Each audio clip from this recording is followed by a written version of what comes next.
Shalom, family. Shalom. Shalom, shalom. Hold on, let me get my camera straight and set up. There we go. Shalom, shalom. Good morning. Good morning to my family worldwide. Buchatub. Good morning to you worldwide. To all 12 tribes of the house of Yaakov. To the older brother, Yahudah.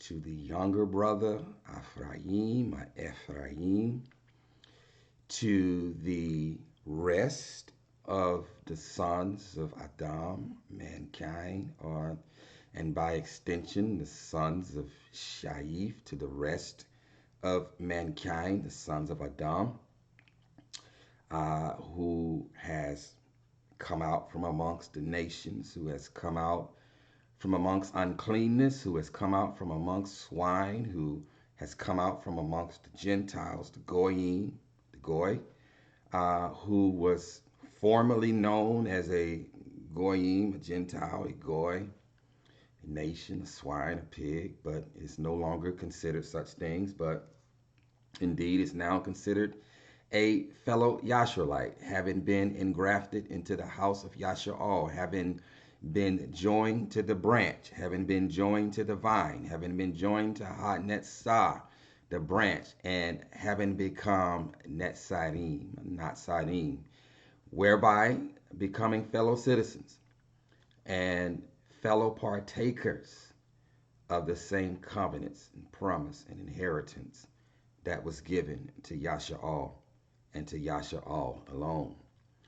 I salute all my family on this morning, all of my mishpaka, the whole Bayif of Yasha'al, the whole Bayif. This includes Ephraim and Yahudah and the stranger. I salute the whole Bayif of Yasha'al on this morning. Worldwide, wherever your feet touch the soil, I salute and I give you esteem on this morning. Mishpaka, in a previous video, I attempted to give you an overview of Yah's appointed times, of Yah's appointed feasts, and to give you the sud meaning, or in other words, the hidden meaning of what they represent. And that video was entitled An Overview of the Appointed Feast of Yahuwah and What They Represent, Part 1. Well, this will be Part 2. This video will be entitled An Overview of the Appointed Feast of Yahuwah and What They Represent, Part 2. Now, I had every intent of completing the video, completing this teaching rather, in the last video, but it went a little long because I got hung up on Pesach. One thing you need to understand is that these videos are not scripted. They're not scripted. Yahuwah gives me a subject to speak about, and he'll give me a few scriptures to support what he is speaking through his servant. But they're not scripted. I don't have some outline. I don't have some script that I'm reading from.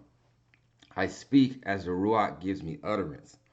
I speak as he gives me utterance. And some things that are spoken in these videos, many things that are spoken in these videos, rather, they're not written down. They come directly from the mouth of the Ruach. And oftentimes he will show me things during the video and speak things through me during the videos that he hasn't previously shown me or spoken to me about. And so they're not scripted. It's not some outline. So I speak as he gives me utterance. And while I may, as in the last video, I start out thinking that I'm going to cover all 7 feasts, he may take it in a different direction as he did in the previous video. And we ended up spending more time on the surface and sud meaning of Pesach. He also allowed us to cover the weekly Shabbat, but we spent more time on the sud, the Pesach Pashat, rather, and the Sud meaning of Pesach. So just to give you a recap. Now I'm not going to recap Pesach and the weekly Shabbat. That's covered in the first video, part one, an overview of the appointed times of Yahuwah and what they represent, part one. But I want to recap the four levels of scriptural interpretation. The four levels of scriptural interpretation. And again, whenever we are studying and reading scripture, we should always approach it from this context, from the four levels of scriptural interpretation, always led by the Ruach HaKodesh. So just to recap, the first level of scriptural interpretation is called the Peshat. It is spelled Peshat. It can also be spelled Pashat in the Paleo Hebrew, and its meaning is the surface or direct meaning of a scriptural text. It alludes to the who, the what, the when, the how, and the where. The second level of scriptural interpretation, is called the Remez. And it is spelled Remez, but it can also be spelled Ramaz. And its meaning, it alludes to the scripture is hinting towards something. In other words, what is the text hinting toward? What is it hinting towards? And the third level is called the Derash, and it is spelled Derash, and it can also be spelled Darash in the Paleo. And its meaning is to inquire or to seek. To inquire or to seek. What is this text asking of me? What is this text asking of me? And the fourth level, the final level, is called the Sud, and it's spelled S-U-D. It's pronounced like wood, spelled S-U-D. And its meaning is the area that has to do with the mystery or the hidden thing. The mystery or the hidden thing. Now, in the previous video, via the Ruach, we were able to discuss the Peshat and the Sud meaning.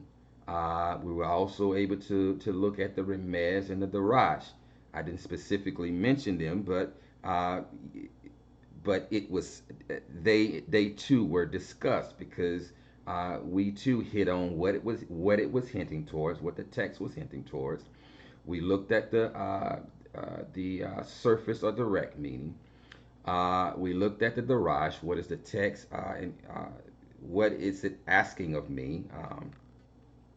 What is it asking of me to inquire or to seek? What is it asking of me? And we looked at the Sud, which is the hidden thing, the area that has to do with the mystery or the hidden thing. We looked at all four of the four levels of scriptural interpretation in the last video with respect to how they relate to the weekly Shabbat and how they relate to the Pesach.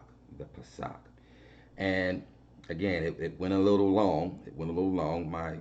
I intended to cover all 7 feasts, but we only made it through the Pesach, which is the first of the 7 feasts. The weekly Shabbat is not counted amongst the 7 feasts of Yah, even though it is a feast of Yah, an appointed time of Yah. It is not counted amongst the 7 high feasts. So with that said, I don't want to delay this any longer because I really want to, Yahuwah willing, cover the rest of the 6 feasts in this video. Again, Yahuwah willing, and Yahuwah willing, we will. So again, in the last video, we stopped at Pesach. We were in Uikra, Leviticus, commonly called Leviticus, the 23rd chapter. And I'm going to again begin at verse 1, but I'm going to just read through until we get to the feast that we left off on. We've already covered the preceding parts, but I want to, for the sake of continuity, go ahead and read that again. So beginning at verse 1, Uikra, Leviticus, the 23rd chapter, beginning at verse 1, it reads, And Yahuwah spoke to Masha, saying, Speak to the children of Yasha'al, and say to them, The appointed times of Yahuwah, which you are to proclaim as set-apart gatherings. My appointed times are these. 6 days' work is done, but the seventh day is a Shabbat of rest, a set-apart gathering. You do no work. It is a Shabbat to Yahuwah in all your dwellings. These are the appointed times of Yahuwah, set-apart gatherings, which you are to proclaim at their appointed times. In the first new month, on the 14th day of the new moon, between the evenings, is the Pesach to Yahuwah. And on the 15th day of this new month is the festival of Mazot, or this is the festival of unleavened bread. In the Hebrew, it's called Mazut. Mazut. It's the festival of Mazut. To Yahuwah, 7 days you eat unleavened bread. On the first day, you have a set-apart gathering. On the first day is a Shabbat. You do no servile work. And you shall bring an offering made by fire to Yahuwah 7 days. On the seventh day is also a set-apart gathering. It's another Shabbat, the first and the seventh day of the Feast of Unleavened Bread, the festival of Matzot, is a Shabbat to Yahuwah, a set-apart gathering. You do no servile work.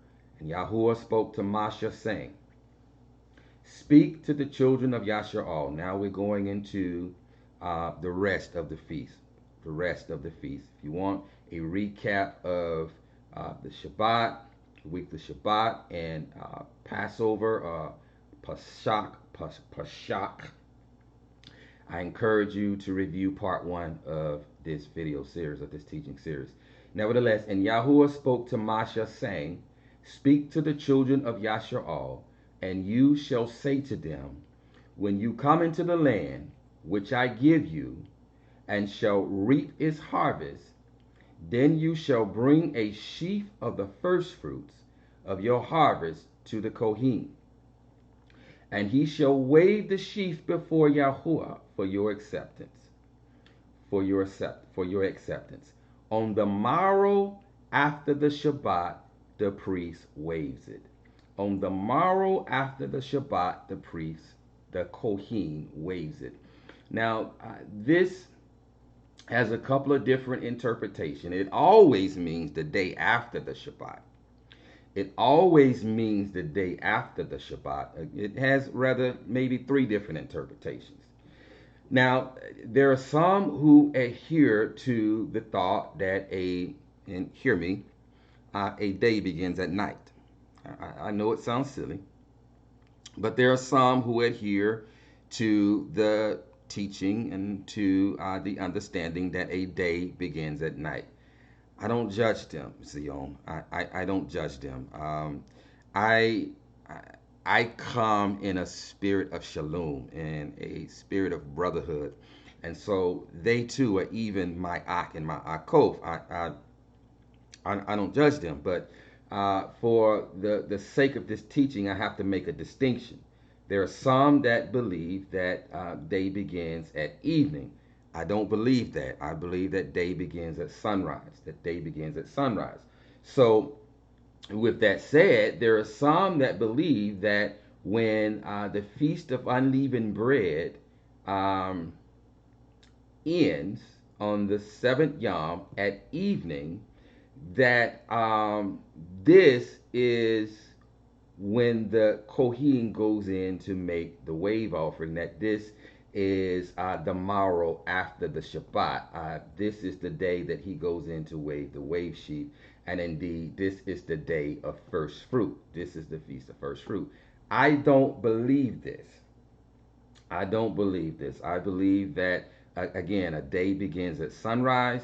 And I believe that the morrow after the Shabbat is the day after the Shabbat, after the 7th Shabbat, when the day begins, when the sun comes up. Now, there are also some who believe that the morrow after the Shabbat is the day after the first Shabbat, after the first Shabbat of unleavened bread. Remember, there are two Shabbats. There's one on the first day, and there's one on the seventh day. And there are some that believe that the wave sheaf is actually done on the day after the first Shabbat. I believe that it's done on the day after the second Shabbat, on the morrow after the second Shabbat. So there are a couple of different methods of thought here. Um, I encourage you to seek the Ruach and to study the script for your own, and to seek the Ruach and to have him teach you, because he teaches us all things. He teaches us all things. But I had to give you those two methods of thought so that you understand. And so again, the morrow is always the day after the Shabbat. It's always the day after the Shabbat. And if you believe day begins at sunrise, as I believe, then you understand that this is the day after the Shabbat that the priest goes in to make the wave offering on the day of first fruit. On the day of first fruit. And we're going to talk a little bit more about first fruit, but I needed to give you that brief understanding and that brief context. So on the morrow after the Shabbat, the Kohen waves it. And on that day, when you wave the sheaf, you shall prepare a male lamb, a year old, a perfect one, as an ascending offering to Yahuwah, and its grain offering, 2/10 of an ephah of fine flour mixed with oil, an offering made by fire to Yahuwah, a sweet fragrance, and its drink offering, 1/4 of a hin of wine. And you do not eat bread or roasted grain or fresh grain until the same day. This is very pivotal. You need to hear me. And you do not eat bread or roasted grain or fresh grain until the day that you have brought an offering to your Alua. Hear me. A law forever. How long is forever? How long is forever? A law forever throughout your generations in all your dwellings. In all your dwellings. We'll stop right there and we'll begin to look at first fruit, and then we'll move on. We'll stop right there. So to give you a pashat, a surface meaning of first fruit, it is written in the Torah that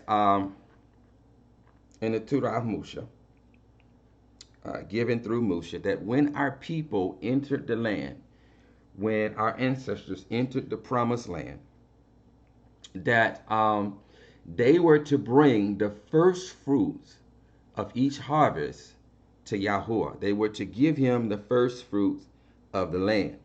The first fruit of the land. They were to bring it to him in a basket. To bring it to him in a basket and present it to the Kohen, so that the Kohen could then present a wave offering to Yahuwah. This is our people. This is our people showing that they are thankful for the bountiful harvest that Yahuwah and Yahuwah alone had baruch them with. So this is a Torah. This is a Torah. And so here, now in the wilderness, when this instruction was given, the first fruit, the festival of first fruit was not yet erected, was not yet written, although it sort of was. Because Musha, not, I'm sorry, Nuak, excuse me, Nuak kept first fruit after he and his family left the ark, and he once again began to grow, and he, grew grapes and other things. And, you read the story where he got drunk and Ham came in and saw him naked, and he saw him naked, but instead of covering his nakedness, he looked upon his father, and the seed of Ham was cursed. Not Ham himself, but Hinaan was cursed, and not and not Ham. And why was Canaan cursed? Well, actually, uh, there's deeper context to that. And I don't want to belay this video. I don't want to make it too long, but I need to give you context. Um, Canaan was cursed not necessarily because Ham saw his father naked. That wasn't the reason. That wasn't the reason. Nuak was actually Nabah, what is called prophesying. He is actually Nabah, what is called prophesying. Here's what he was Nabah about. After the flood and the waters receded, and the earth was divided between the three sons of Nuak, between Sham and Ham and Japheth, they decided between themselves which lands that they were going to take. They divided the earth between themselves. They divided the earth between themselves. Japheth got the colder regions of the earth. Ham got the hot regions. Ham meaning hot. Ham got the hot regions. And Sham, or Shem, being the firstborn, he got the best portion of the earth, because the firstborn always gets the best portion. He gets the inheritance of the father. So he got the best portion of the earth. That was neither hot nor cold. That was neither hot nor cold. Furthermore, they decided between themselves and they made an oath between themselves. And this is in accordance with the book of Yobalim, or Jubilees. They decided amongst themselves that whomever encroached upon his brother's land, let a curse be pronounced upon that person. A curse be pronounced upon whoever encroached upon his brother's land. And we know that Canaan, a son of Ham, encroached upon Sham's land, or Shem's land, and thus a curse was pronounced upon him. A curse was pronounced upon him because he encroached upon a land that was not his. And this is why he was uprooted out of the land, and this is why he was destroyed out of that land, because it wasn't his. It wasn't his. His portion was with Ham, not with Sham. And so this is why Yahuwah gave the instruction to uproot them out of the land. One reason, that was one reason. The other reason is that they were wicked. And they carried Nephilim blood. They carried Nephilim DNA in them. They were wicked. And so this is another reason. Nevertheless, when Ham saw his father naked, Noach had gotten drunk because he was celebrating first fruit. He was celebrating first fruit. And it was a festival, and he had gotten drunk, and he had brought the first fruit of the land to Yahuwah. This goes way back. This goes even back to Abel and Chaim and Adam. This goes way back. So it began in the very beginning. First fruits began in the very beginning of time. But in a written instruction in the Torah of Moshe, it was given in the wilderness, but it was written. But the verbal instruction, now remember, Torah is Torah, whether it's verbal or written, it's still Torah, because we are to obey every word that proceeds from the mouth of Yah. So Torah, which means instruction, is Torah, whether or not it's verbal or written. Abraham circumcised all his sons and his servants on the 8th day. This was before the Torah was given. The written Torah of Moshe was given. So again, Torah is Torah, whether it's written or whether it is verbal. Nevertheless, we see this instituted now in the land as written in the Torah of Moshe, that they were to bring the first fruit of the land to Yahuwah whenever their crops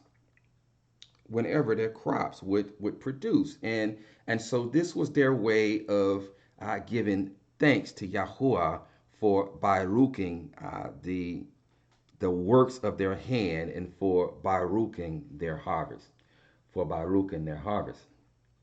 And so they would bring the first fruit of the land and give it to the Kohen, and then he would then take a wave sheaf and go in the presence of Yahuwah and wave it as a thanks offering to Yahuwah, giving thanks for the harvest that he had given the people. Now, it's important to understand that all of the feasts are centered around harvest time. They're centered around harvest time. We're going to talk more about this in the Sud meeting, but they are all centered around harvest time. Pesach is no different. Pesach is centered around the barley harvest. It is centered around the barley harvest. This is one way that we determine when Pesach takes place, because it always takes place around the barley harvest. Indeed, Abib, it means green. The meaning of Abib is green. This is when things begin to turn green, the newness of life, the new year, when rebirth, when things began to turn green. This is what Abib means. And indeed, this is when the barley harvest indeed turns green. So it means green. So Pesach is always centered around the barley harvest, because first fruit is it first fruit immediately follows the feast of unleavened bread. It immediately follows the feast of unleavened bread. Here's another point that you need to understand. I'm giving you the Pesach meaning. That before, and it's written here, that before the priest or the Kohen, let me back up, before the people could partake of the new harvest, of the new barley harvest, the Kohen had to take of the first fruits of that barley harvest and bring it before Yahuwah as a wave offering. And not until he did this could the people partake of the current year's harvest. Until then, they could only partake of the previous year's harvest. And so unleavened bread, the eating of unleavened bread, this was a result of the prior year's harvest, And not until after the Kohen had presented a wave offering could they then partake of the current year's harvest. So this is the surface meaning of first fruit, to give thanks to Yahuwah for a bountiful harvest, and to give him the first fruits of their harvest, to give him the best, to give him the first fruits of the harvest, to present before him as a wave offering, giving thanks for the offering. And not until the Kohen had presented a wave offering before Yahuwah could they partake of the current year's harvest. So again, Pesach is centered around the barley harvest. It cannot take place independent of the barley harvest. And so again, this is one way of determining when Pesach begins, when the time of Abib is, the first month of the year, and when we are to keep the Pesach. So what is the Sud meaning? What is the Sud meaning of first fruit? What is the Sud meaning of first fruit? And I pray Yahuwah allows me to address the rest of the feast, because we're already at 28 minutes in this one. But I pray that he allows me to address the rest of them in this one video. But what is the Sud meaning, the hidden meaning of first fruit? Well, if you recall, in the first video we discussed that. No, we didn't discuss this, I don't believe, in the first video, but we'll discuss it now. That it is written that Yahusha was impaled on the day of Passover. In accordance with the script, the Passover lamb is always slaughtered on the 14th of Abib. And Yahusha is our Pesach lamb. And so, true to the script, he was slaughtered on the 14th of Abib. Now, in accordance with the book of Daniel, the 9th chapter, the 27th verse, in that year, the Pesach lamb, Passover, fell in the middle of the week, or the fourth day of the week. This is the day that Yahusha was executed. Now, he was actually executed on the day of preparation, Again, the day of preparation is always the day before a Shabbat. And the Shabbat that always follows, excuse me, that always follows Passover is the first day of unleavened bread. And this is why the religious leaders wanted the bodies taken down, because the next day was a Shabbat, and they didn't want the bodies on the stake or the tree overnight. So he actually was executed or impaled on the day of Pesach, on the day of preparation. And normally, the Pesach lamb is slaughtered between the evenings, at sunset, on the 14th of Abib at evening. And so, in order to fulfill the text to the letter, from the 6th to the 9th hour of that day, it became dark. It became dark, such as to fulfill the text to the letter that the Pesach lamb was to be slaughtered at night. And so from the 6th to the 9th hour, the whole world became dark. And after the 9th hour, it became light again. But immediately after the 9th hour, almost simultaneously, I would say, as it became light again, he gave up his ghost. He gave up his ruach. He died, such as to fulfill the text to the letter. Moreover, in fulfilling the text to the letter, it is written in the book of Shema'ut, commonly called Exodus, that no bone of our Pesach lamb was to be broken. And so, in accordance with the text, not one of Yahushua's bones were broken. As you may recall, that because the religious leaders wanted their bodies taken down, because the next day was a Shabbat, they asked the Gentiles, the Romans, to break the legs of the condemned, so that they would die. And the reason that they broke their legs, some of you may already know this, is because when they were executed, the only way that they could breathe was to stand up on their legs, was to push up on their legs so that they could grasp air, so that they could breathe. Otherwise, they were suffocating. It was an excruciating death. Otherwise, they were suffocating. And so when they broke their legs, they could no longer push up on their legs, and so they would suffocate and they would die. And so they broke the two legs of the two thieves, but when they got to Yahushua, he was already dead, in fulfilling the text, in fulfilling the scripture that not one bone of our Pesach lamb would be broken. And so again, he, in accordance with Daniel, this happened in the middle of the week, on the 14th of Abib, on the day of Pesach. And so, and in accordance with the script, he was in the earth 3 days and 3 nights. 3 whole days and 3 whole nights. So we got the 14th of Abib, the 15th of Abib, the 16th of Abib. 14th of Abib would have been the middle of the week, the 4th day. The 15th of Abib would have been the 5th day. The 16th of Abib would have been the 6th day. And that means that he rose on the Shabbat day, sometime during the Shabbat. He rose on the 7th Yom, on the weekly Shabbat. He rose. Thus it is written in the 28th, in the first verse of the 28th chapter of Matif Yahu, we find the women going to the tomb as it began to dawn towards the first day of the week. Now, it wasn't the first day of the week yet, because it was not dawn yet. It was not sunset yet. It was sunrise yet. So they went towards the first day of the week. Before dawn, towards the first day of the week. First day of the week didn't actually begin till the sun came up, and so he didn't rise early one Sunday morning. He rose on the Shabbat, on the weekly Shabbat. The text begins by saying, now after the Shabbat, the women were found going to the tomb as it began to dawn towards the first day of the week.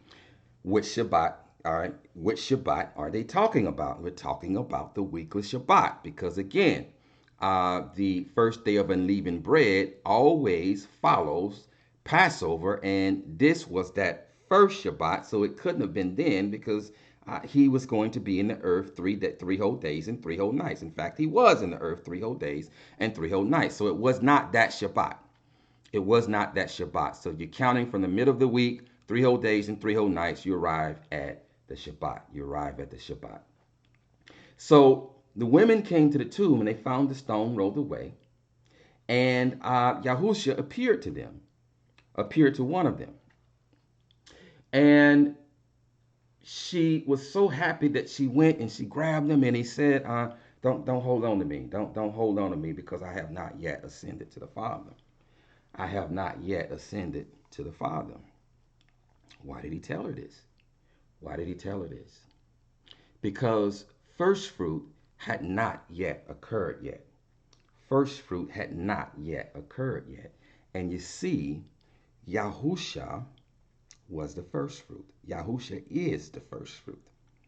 Yahusha is the first fruit. Yahusha is the first to resurrect from the dead. He is the first fruit. He is the first fruit offering of an offering to come, of a first fruit offering to come. He is the first to resurrect from a multitude of brothers who will also resurrect as first fruits. As first fruit. And we're going to get more into that. As first fruit. And as first fruit, he himself, he had to go and present himself in Shamayim as a first fruit offering, as a first fruit wave offering. You see, everything is in accordance with the text. Everything is in accordance with the text. Everything. Everything is in accordance with the text. And so he then had to go and present himself as a first fruit wave offering, unblemished, first fruit of an offering to come. The first fruit of an offering to come. He had to go and present himself. And this is why he did not want them hanging on to them. He did not want them hanging on to them. Again, he was the first of a future first fruit harvest to come. He was the first of a future first fruit harvest to come. And not unlike the text, because everything is done in accordance with the text. And in accordance with the text, the people could not partake of the rest of the harvest, the new harvest, until a wave offering was presented. And so now, hear me, Yahuwah can partake of the rest of the harvest because a first fruit harvest has been given. A first fruit of the harvest has been waved before him. And so now he can partake of the rest of the harvest. Everything is in accordance with the script. The question is, what or who is the first fruit harvest? What or who is the first fruit harvest? Well, let me preface that with some scriptures. In Shema'ut, commonly called Exodus, the 4th chapter, the 22nd verse, and I pray we're able to complete this video. Then you are to tell Pharaoh, Yahuwah says, Yasha'al is my firstborn son. Yasha'al is my firstborn son. I need you to bookmark that. Moving down to Shema'ut, commonly called Exodus, the 13th chapter, beginning at verse 1, reading verse 1 and 2, and then skipping down to verse 11 through 16, we read, Then Yahuwah said to Moshe, saying, Set apart to me every firstborn, the first offspring of every womb among the sons of Yasha'al, both of man and beast, it belongs to me. Now, when Yahuwah, skipping down to verse 11, again, remember I asked you to bookmark that Yasha'al is his firstborn son. Yasha'al is his firstborn son. And then skipping down to Shema'ut, or Exodus chapter 13, verse 1 and 2, and then skipping down to verse 11 through 16, reading verse 1 and 2 again, and then it says, Then Yahuwah spoke to Moshe, saying, Set apart to me every firstborn, the first offspring of every womb among the sons of Yasha'al, both of man and beast, it belongs to me. It belongs to me. Skipping down to verse 11 through 16, it belongs to me. Bookmark it.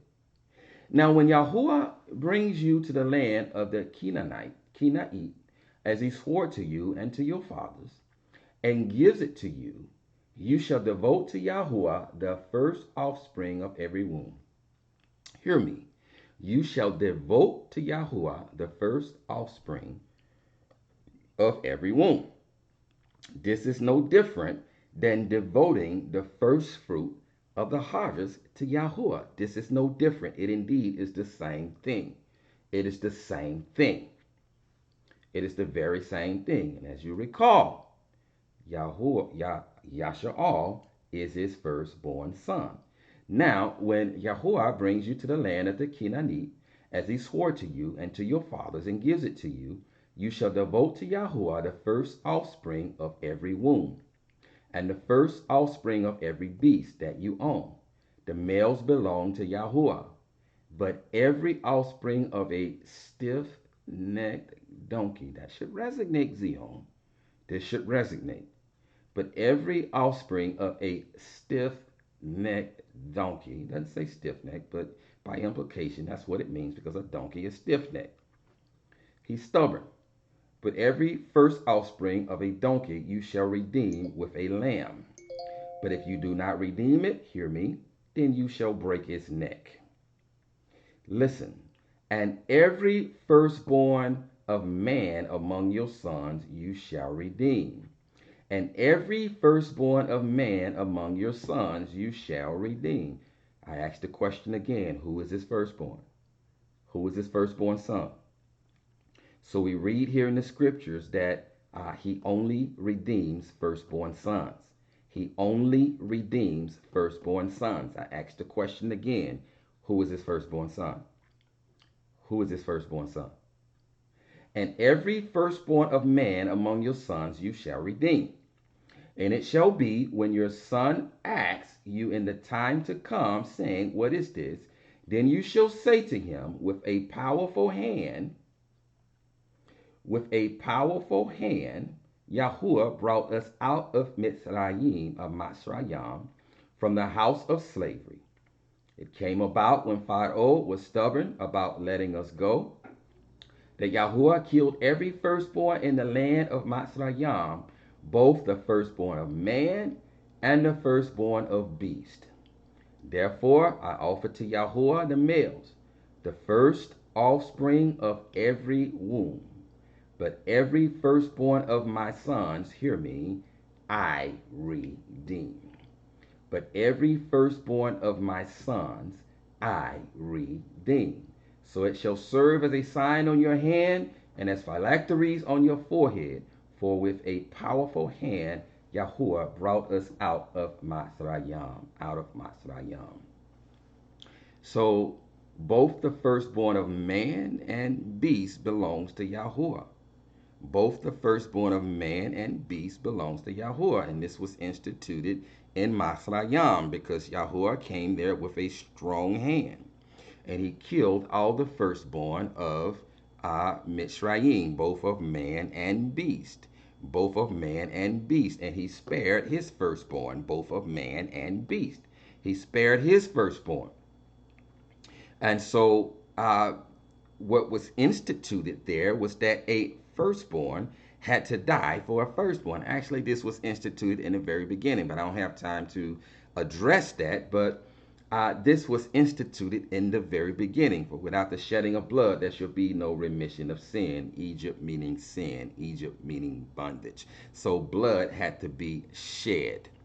Blood had to be shed, and it had to be the blood of a firstborn. Thus, Yahusha came as the firstborn of all mankind, both of man and beast, so that through the body of the offering of the Hamashiach, that Yahuwah would reconcile all creation back to himself. Thus, Yahusha came as the firstborn of all creation, that through the body that he created for himself, through the offering of the body of the Hamashiach, that Yahuwah would reconcile all creation back to himself, both man and beast. So he died as the firstborn of all creation. A firstborn always has to die for a firstborn. Do you hear me? A firstborn always has to die for a firstborn. So a firstborn died in Mitzrayim.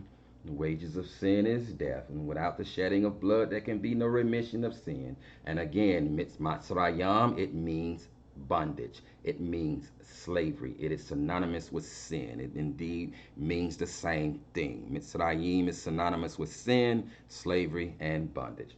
And so, because our ancestors were in sin, were in Egypt, Mitzrayim, blood had to be shed. Blood had to be shed, and it had to be the blood of a firstborn.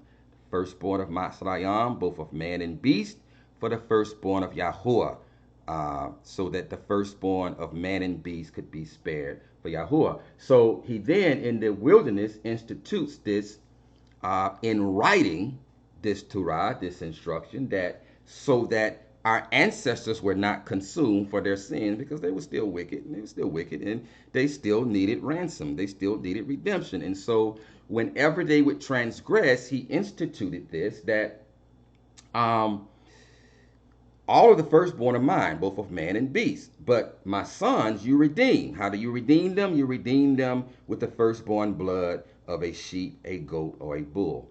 I'm giving them to you for your ransom, for your redemption. They are going to die in your stead.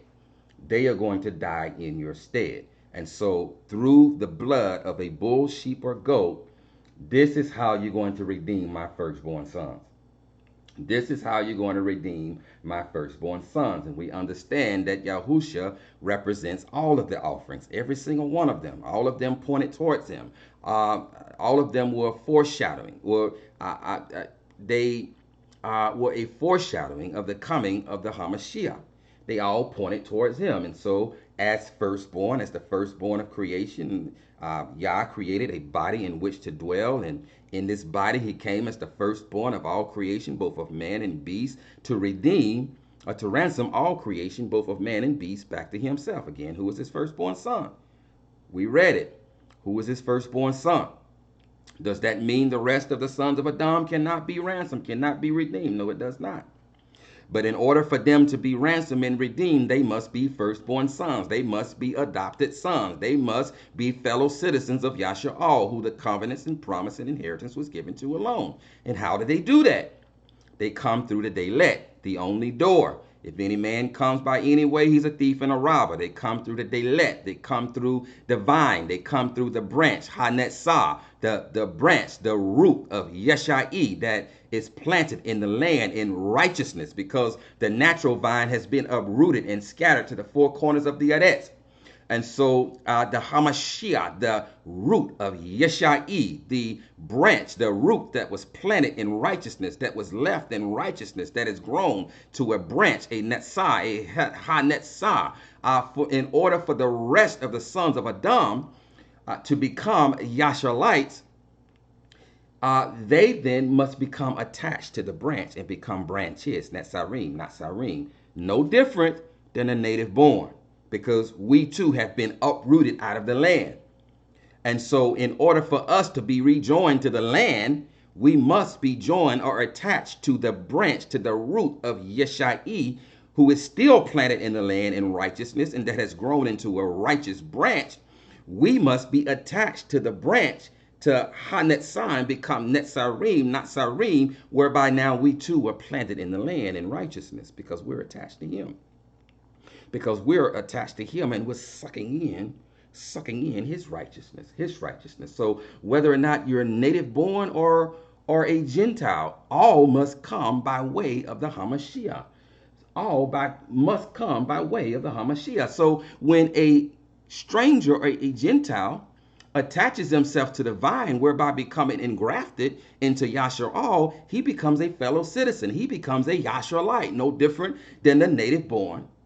No different than a native born. He becomes a Yasha'alite. But you must be a firstborn son. You must be Yasha'al, because again, he only redeems firstborn sons. He only redeems firstborn sons. This video is getting long. We may not get beyond this video. If it goes a little long, I pray you still listen. I pray that you'll still listen. But nevertheless, digging deeper into this thing, digging a little deeper into this thing with respect to the Feast of First Fruit, with respect to the first fruit and how that also relates to firstborn sons, the first to split the womb, that this is also first fruit. This is also first fruit. This is what I need you to understand. First fruit is the first that splits the womb, both of the flocks and the herd, and is the first fruit of the land. It's the first fruit of the land. But digging deeper into the sud meaning of this, with respect to the feast of first fruit, we turn to the book of Bamidbar, or Numbers, the 18th chapter, and we're going to read down beginning at verse 8 through verse 24. And it reads, Then Yahuwah spoke to Ahara'un, Now behold, I myself have given you charge of my offerings. Hear me.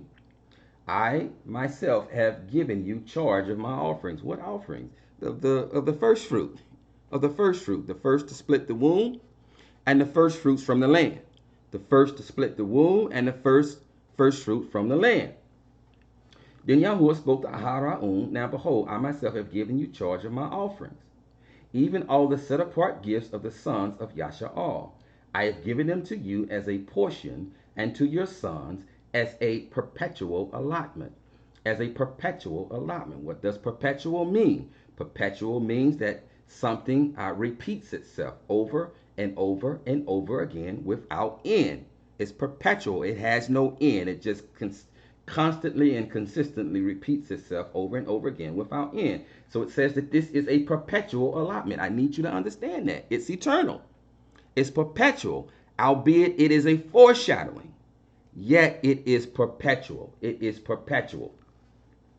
This shall be yours from the most set apart gifts reserved from the fire. Every offering of theirs, every grain offering, and every sin offering, and every guilt offering, which they shall render to me, shall be most set apart for you and your sons. As the most set apart gifts, you shall eat it. Every male shall eat it. It shall be set apart to you. This also is yours, the offering of their gift, even all the wave offerings of the sons of Yasha'al. I have given them to you and to your sons and daughters with you as a, here's that word again, a perpetual allotment. A perpetual allotment. Every one of your household who is clean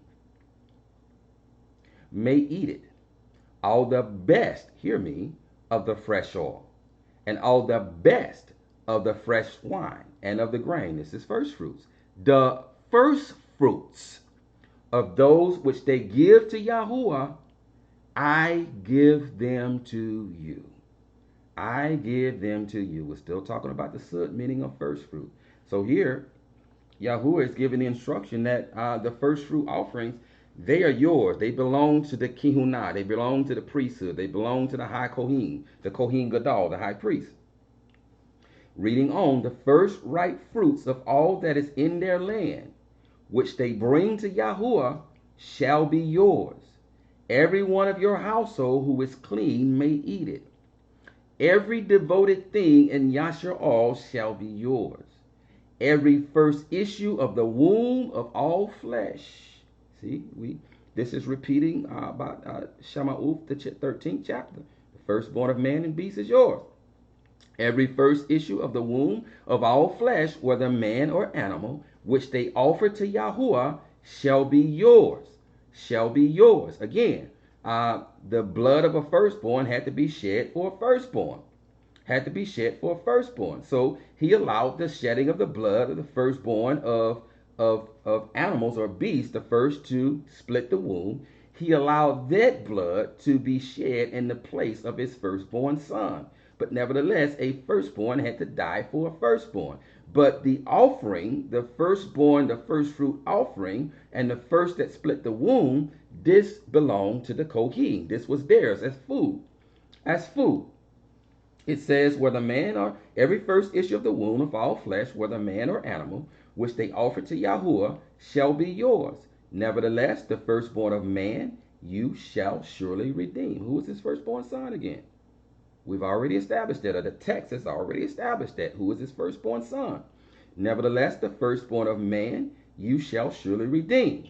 And the firstborn of unclean animals you shall redeem. He didn't want the unclean animals. He still doesn't want the unclean animals. He still wants us to make a distinction between the clean and the unclean. That includes down to what we eat. We still have to make a distinction between the clean and the unclean, even down to what we eat.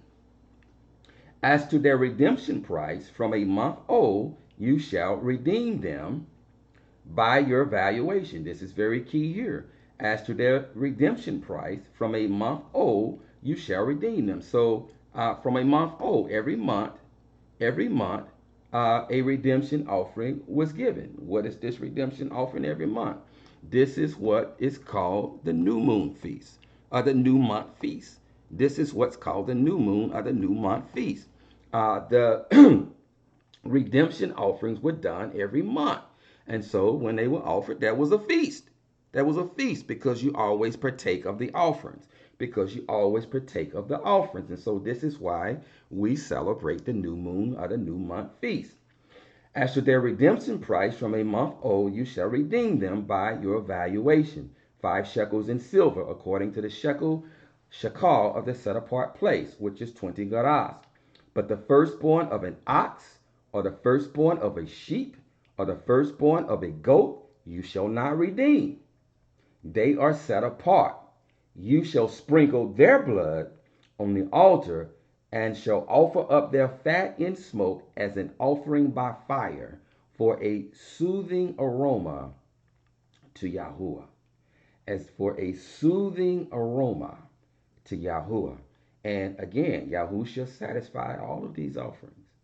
All of these offerings, but it gets deeper. It gets deeper. His fat went up instead of ours. His fat went up instead of ours. A firstborn died for a firstborn. A firstborn died for a firstborn. But it gets deeper in terms of the sud meaning. Their meat shall be yours. Their meat shall be yours. So these offerings, the first that split the womb of both sheep, ox, and goat, or bulls, their meat belonged to the Kohen. Their meat belonged to the Kohen. And so did the first fruits from the land. That belonged to the Kohen. It was theirs as a perpetual, again, there's that word, perpetual allotment. Their meat shall be yours. It shall be yours like the breast of a wave offering, and like the right thigh. All the offerings of the set apart gifts which the sons of Yasha'al offer to Yahuwah, I have given to you and your sons and your daughters with you as a perpetual allotment. It is an everlasting covenant. How long is everlasting? It is an everlasting covenant of salt before Yahuwah to you and your descendants with you.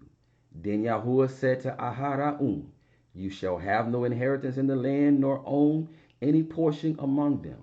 I am your portion and your inheritance among the sons of Yasha'al. Among the sons of Yasha'al. So to wrap up the sud meaning of the Feast of First Fruit, the Feast of First Fruit. Yahusha was the first fruit of an offering to come. He presented himself to Yahuwah as a first fruit wave offering. And so now Yahuwah can partake of the rest of the offering. Now Yahuwah can partake of the rest of the offering.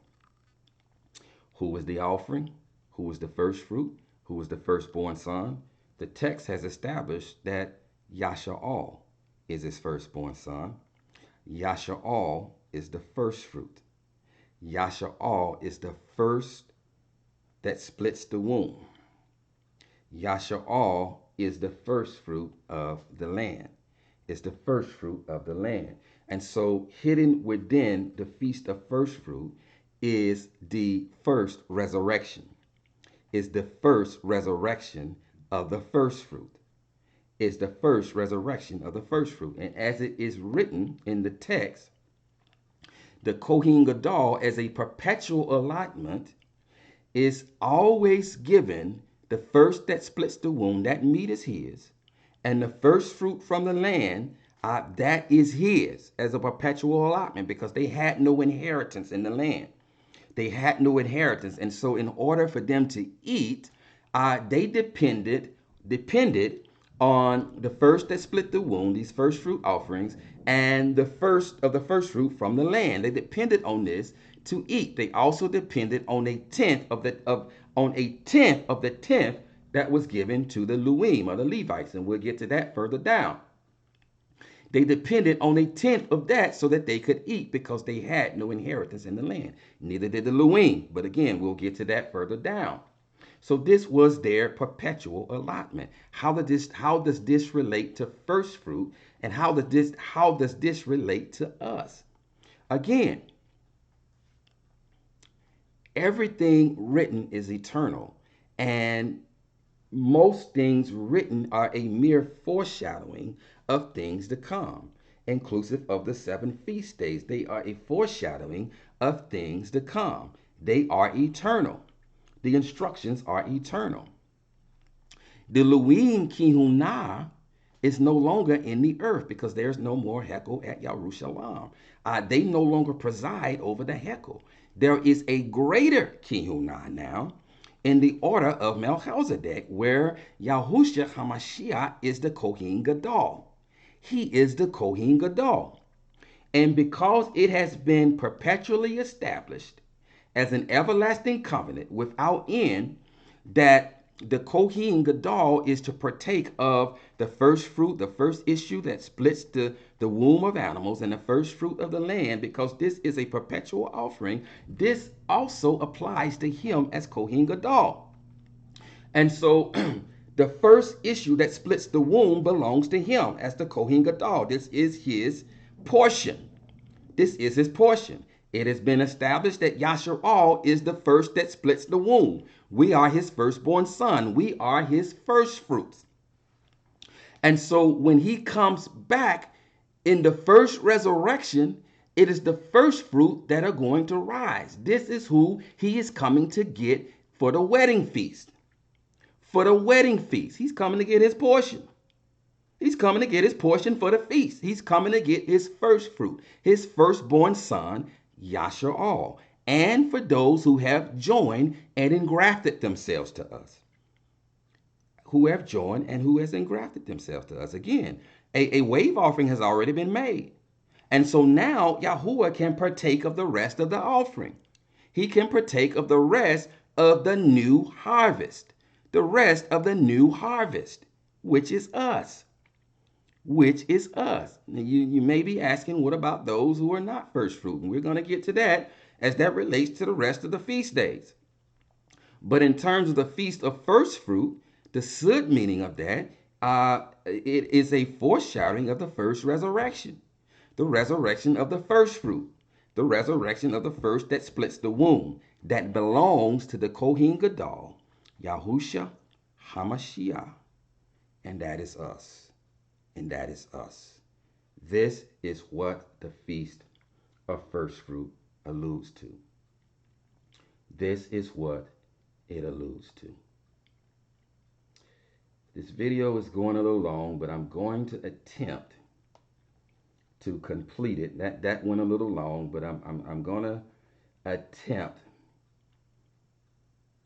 to complete this study in the same video. Moving back up to Ikra, Leviticus, the 23rd chapter. The 23rd chapter. We are going to finish this study.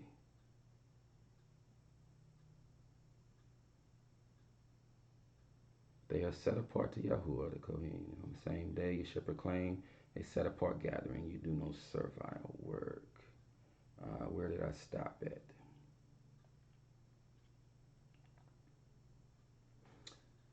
I'll start at the end of first fruit. Bring from your dwellings for a wave offering 2 loaves of bread and 2/10 of an ephah of fine flour. They are baked with leaven, first fruits to Yahuwah. And besides the bread, you shall bring 7 lambs a year old, perfect ones, and 1 young bull and 2 rams. They are an ascending offering to Yahuwah, with their grain offering and their drink offerings, an offering made by fire, for a sweet fragrance to Yahuwah. And you shall offer 1 male goat for a sin offering, and 2 male lambs a year old, as a slaughter of peace offerings. And the Kohen shall wave them, besides the bread of the first fruit, as a wave offering before Yahuwah. besides the two offerings. They are set apart to Yahuwah for the Kohen. And on the same day, actually, where did I stop? Okay, all right. And you do not eat bread or roasted grain. Excuse me, Zion. Forgive me. And you do not eat bread or roasted grain. And forgive me for not giving you the number verse. I don't have the number verse written down. I just have the text copied and pasted, and it copies and pastes without the number of the verses. So forgive me as I jump around, please. I pray that you're able to find it. But I'm still in the week of Leviticus, the 23rd chapter. And you do not eat bread or roasted grain or fresh grain until the same day that you have brought an offering to Yahuwah, a law forever throughout your generation and all your dwellings. Again, this is addressing that they could not partake of the new harvest until a wave offering was given. And from the morrow after the Shabbat, from the day that you brought the sheaf of the wave offering, you shall count for yourselves 7 completed Shabbats. Here we go. Now we're about to enter into Shabbat. Shabbat. And from the morrow after the Shabbat, and again, I believe that this is the morrow after the last Shabbat, after the second Shabbat, and the Feast of Unleavened Bread. Again, morrow always means the day after. It always means the day after. And from the morrow after the Shabbat, from the day that you brought the sheaf of the wave offering, you shall count for yourselves 7 completed Shabbats. Now we're talking about the Feast of Shabbat, or commonly called the Feast of Weeks. The Feast of Weeks. Shabbat means weeks. It means weeks. Shabuah in the Hebrew means week, as in 7 days. It means week. Shabbat means weeks. So translated, that means Feast of Weeks. Feast of Weeks. Shabbat. Shabbat. And it reads here, you shall count for yourselves 7 completed Shabbats until the morrow after the Shabbat. After the 7th Shabbat, you count 50 days. 50 days. You count 50 days till you arrive at the Feast of Shabbat, beginning on the morrow after the 2nd Shabbat. You count 50 days until you arrive at Shabbat. Until the morrow after the Shabbat. And why do they count? Why do they count? Because approximately 50 days after the barley harvest, the wheat harvest is ready. The wheat harvest is ready. And Shabbat is centered around the wheat harvest. It is centered around the wheat harvest. Remember, we discussed that all of the feasts are centered around harvest time. They're centered around harvest time. And so the Feast of Shabbat is no different. It is centered around the wheat harvest. And so approximately 50 days after the barley harvest, the wheat harvest is ready. The wheat harvest is ready. And it reads, until the morrow after the Shabbat, you count 50 days. Then you shall bring a new grain offering to Yahuwah. A new grain offering to Yahuwah. Again, the same as here. You could not partake of the current wheat harvest until a wave offering was made. Until a wave offering was made. Could not partake of the new harvest until a wave offering was made. They had to partake of the previous harvest. The previous harvest. Bring from your dwellings as a wave offering 2 loaves of bread of 2/10 of an ephah of fine flour. They are baked with leaven. First fruits to Yahuwah. First fruits to Yahuwah. And again, this also is a foreshadowing to Yahuwah, to Yahusha rather. He was also the first fruit of Shabbat, of the wheat harvest of Shabbat. He was also the first fruit of this harvest. And besides the bread, you shall bring 7 lambs a year old, perfect ones, and 1 young bull and 2 rams. They are an ascending offering to Yahuwah with their grain offering and their drink offerings, an offering made by fire for a sweet fragrance to Yahuwah. And you shall offer 1 male goat as a sin offering, and 2 male lambs a year old, as a slaughter of shalom offerings. And the Kohen shall wave them beside the bread of the first fruits, as a wave offering before Yahuwah, besides the two lambs. They are set apart to Yahuwah for the Kohen. It's his portion. And on the same day you shall proclaim a set apart gathering. Shabbat is a set apart gathering. It is also a Shabbat. You shall do no servile work on it. A law forever in all your dwellings throughout your generations. Throughout your generations. Why is it, why are these days Shabbats, Zion? Why are these days Shabbats? Remember I told you that sometimes the Ruach gives me things to say as I'm reading things that he hasn't given me before. And this is one of those times. The reason that these days are kept as Shabbats, these feasts are kept as Shabbats, and it's going to make sense as the Ruach begins to explain the Sud meaning of Shabbat, is that they point toward the eternal Shabbat. They point toward the eternal rest. They point towards our eternal Shabbat when we are gathered and we have an eternal Shabbat in the presence of the living Alua. When we finally enter into our rest and we are enjoying our eternal rest in the presence of the eternal Alua. So this is why we keep these days as Shabbats. This is what they point towards to. Then how does that then relate to the Sud meaning of Shabbat? How does that relate to the Sud meaning of Shabbat? Again, remember that a first fruit offering is also required for Shabbat, the first of the harvest of the wheat. Is also required here. And again, Yahusha fulfilled this as the wave offering. And so now Yahuwah can partake of the rest of the wheat harvest. Now, are we not wheat? Is he not going to gather the wheat into his barn?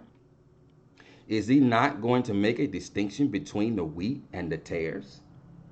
Is he not going to gather the wheat into his barn? And is he not going to destroy the tares and throw them into the fire? You see, this is what this points towards. This is the gathering of the wheat into his barn. This is the gathering of the wheat into his barn. And not unlike the Feast of First Fruit, the first fruit of this offering also belongs to the Kohen Gadol.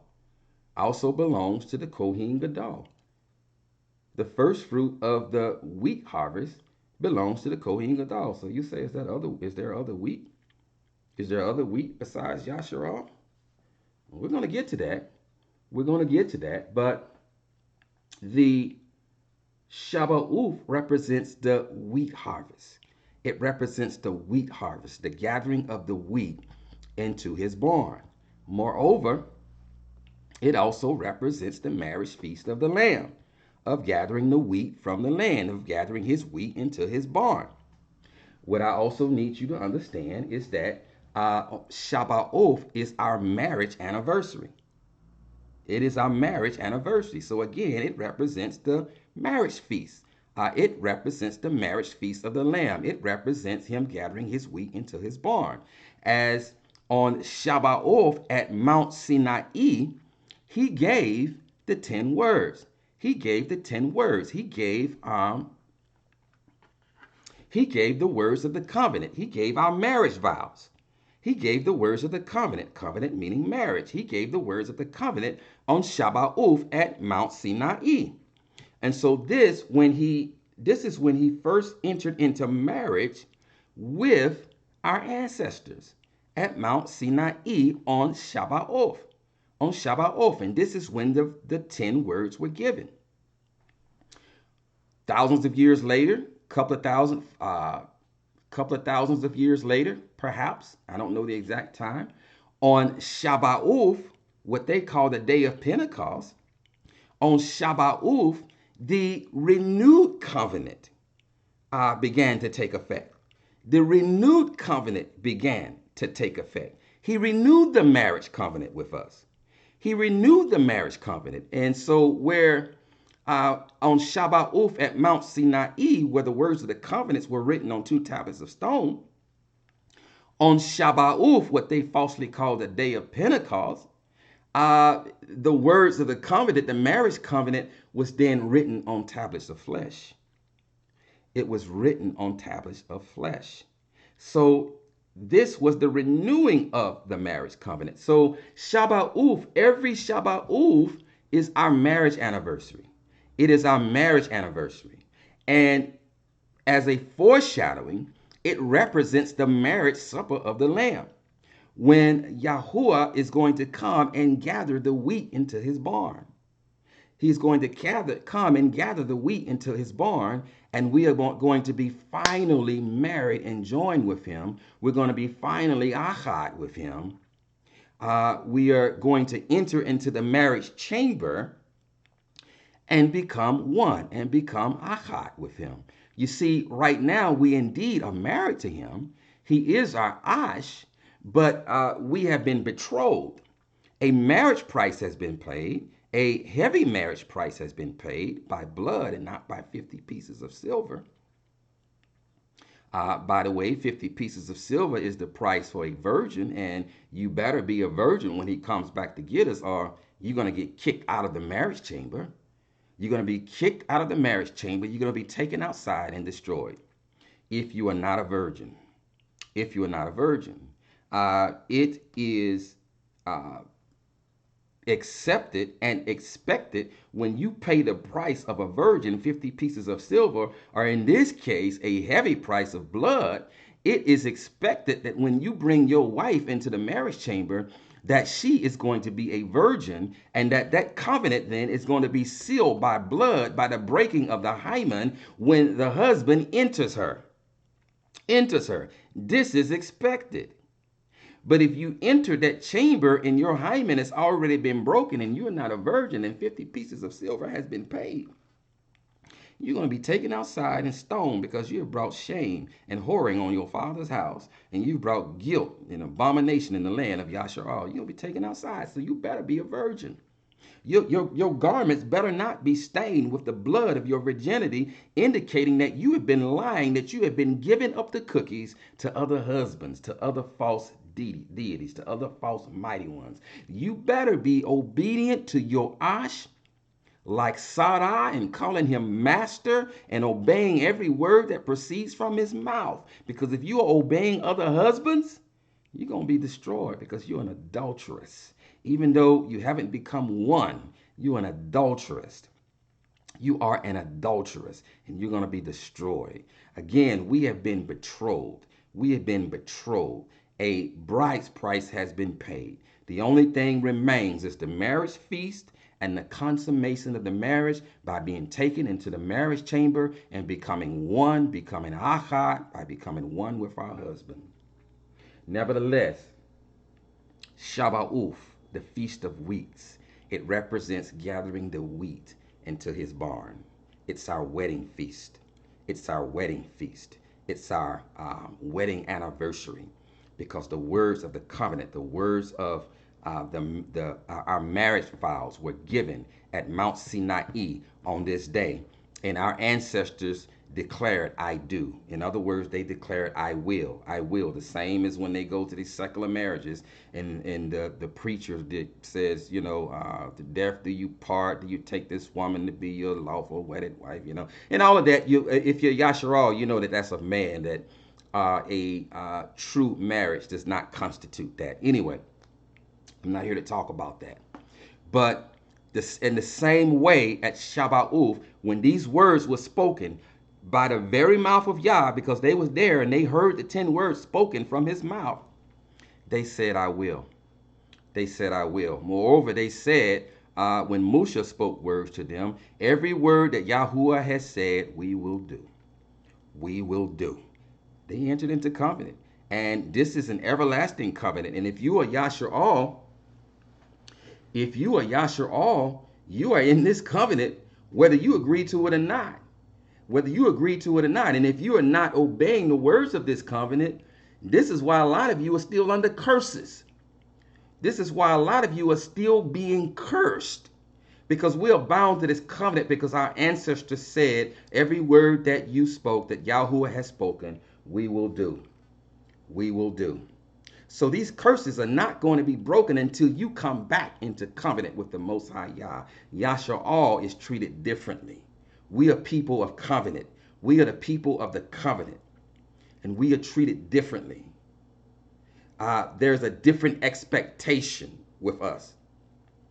And until you come out of the nations and come back into covenant with Yahuwah, you're going to remain under these curses. I don't want to belay this any longer, but that is the Sud meaning of Shabbat. This is our wedding anniversary, and it represents the gathering of the wheat into his barn. It represents the wheat, gathering the wheat into his barn. Reading on. And when you reap the harvest of your land, do not completely reap the corners of your field when you reap, and you do not gather any gleaning from your harvest. Leave them for the poor and the stranger. I am Yahuwah, Yahuwah. See, this is Torah. This is Torah, and this is why Yahusha spoke about the poor and the stranger of the land, feeding the poor and the stranger of the land. For inasmuch as you fed one of the least of these, my brothers, inasmuch as you clothed one of the least of these, my brethren, inasmuch as you gave cold water to one of these, the least among these, my brother, you did also to me. He's talking Torah. He's speaking Torah. We are to always, in accordance with the Torah, the instructions of Yahuwah, we're to always take care of the poor, of the fatherless, of the widow and the stranger of the land. We are to provide for them. This is Torah. That's not, Yahusha didn't speak something new. He taught Torah. He taught Torah. And so here, Yahuwah gives the instruction, when you take in your harvest, don't glean the corners of the land. So don't, when you reap the harvest of your land, do not completely reap the corners of your field. When you reap, do not gather any gleanings from your harvest. Do not gather the corners or anything that drops off. You leave that for the poor. You leave that for the widows, for the fatherless, for the stranger of the land. It says, I am Yahuwah, Yahuwah. This is eternal. This is eternal. So that's Torah. Yahusha didn't speak nothing different or strange. He taught Torah. He taught Torah. Nevertheless, and Yahuwah spoke to Masha, saying, speak to the children of Yasha'al, saying, in the 7th new moon, on the 1st day of the new moon, you have a rest, a remembrance of Teruah. Teruah. You do no servile work, and you shall bring an offering made by fire to Yahuwah. This is Yom Teruah, or the Feast of Trumpets. The Feast of Trumpets. Many of you already know the Sud meaning of this. Many of you already know the Sud meaning of the Feast of Trumpets. On the surface, it says what it says. In the 7th new moon, on the 1st day of the new month, you have a rest. It is a Shabbat, a remembrance of Teruah. You do no servile work, and you shall bring an offering made by fire to Yahuwah. What does this point towards? What does this point towards? This points towards the final trump, Yom Teruah. This points towards the final trump, the 7th trump.